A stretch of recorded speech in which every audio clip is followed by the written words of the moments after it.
Na verdade é o seguinte, tudo começou quando eu tinha 9 anos de idade.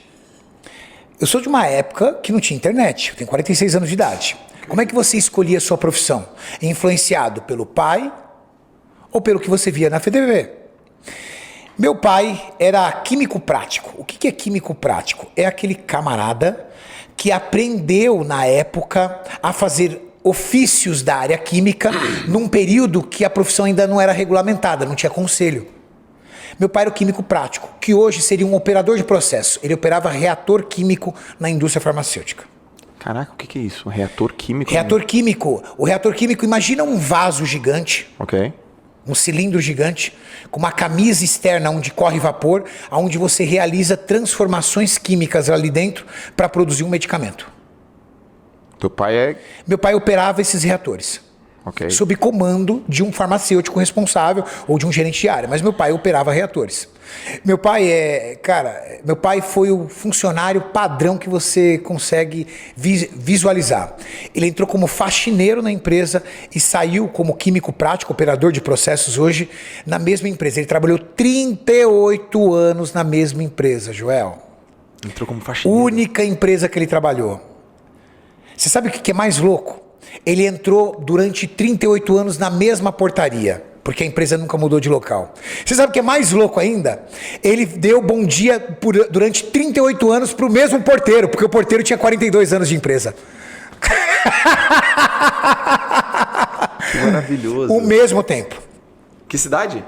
Cidade Dutra, Zona Sul de São Paulo, bairro de Interlagos. Meu pai, a vida inteira dele foi nessa empresa, apaixonado por aquilo. Sim. Ele tinha um final de semana por mês de folga, um sábado e um domingo. Os outros ele trabalhava direto. Um neto de italiano extremamente provedor, extremamente honesto. Meu pai é o homem mais honesto do planeta. Uhum. Mas totalmente limitado. Meu pai nunca teve um carro. Nunca teve um carro. Porque não quis.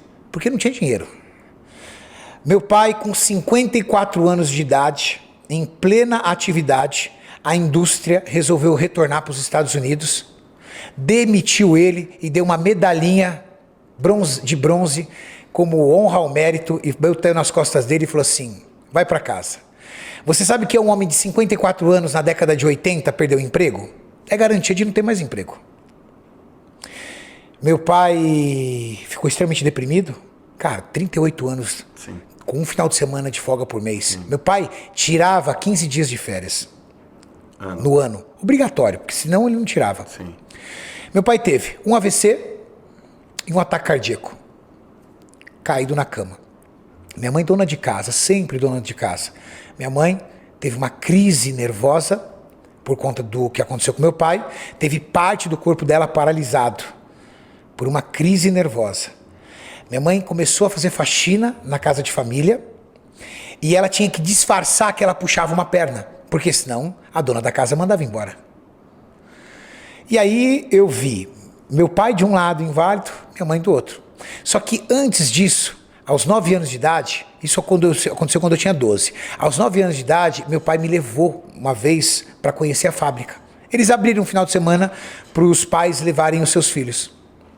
Eu olhei, vi aquele monte de comprimido correndo aquelas drageadoras, aqueles reatores. Falei, é isso que eu quero ser. Quero ser químico. Então eu escolhi minha profissão de química com 9 anos de idade. Caraca, que história. Com 9 anos de idade. Você tem irmão? Eu tenho uma irmã mais velha e um irmão mais novo. E aí, com 12 anos de idade, eu vi meu tio entrando na minha casa, entregando cesta básica para nossa família para sobreviver. Porque quando meu pai perdeu o emprego, ele perdeu no plano Sarney, que indexou todas as aposentadorias em um salário mínimo. Mas o salário mínimo daquela época era o equivalente a uns R$700 hoje. Era muito baixo.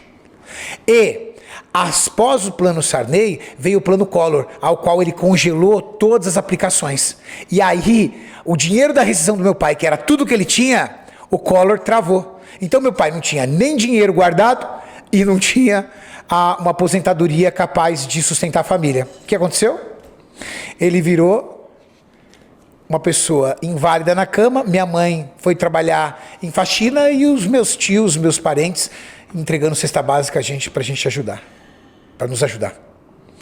Esse foi o panorama que eu cresci aos 12 anos de idade. Com 11 para 12 anos de idade, eu fui para a rua. Minha mãe, graças a Deus, conseguiu um trabalho para mim entregar panfleto no Farol, da inauguração de um shopping. E aí, cara, desculpa, eu era o melhor entregador de panfleto do Farol. Porque eu era o único que entregava todos os panfletos. O resto da molecada jogava no bueiro. E eu entregava com uma excelência aquilo, por quê?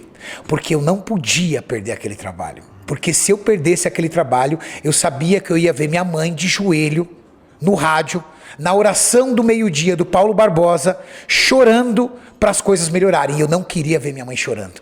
E dentro da mentalidade infantil que eu tinha, eu acreditava que aquele dinheiro seria capaz de ajudar a minha mãe ao ponto de ela não poder chorar mais.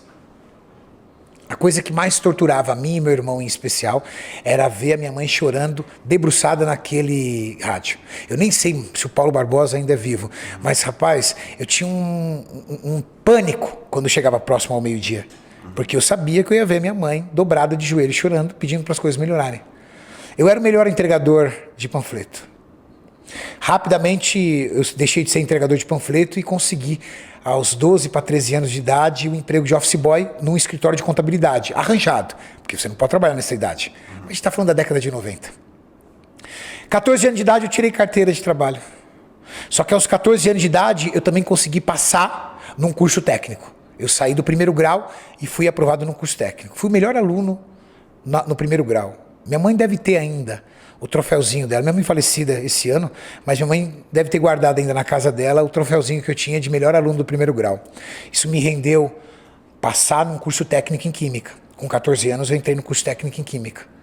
Com os mesmos 14 anos de idade, eu fui para a rua.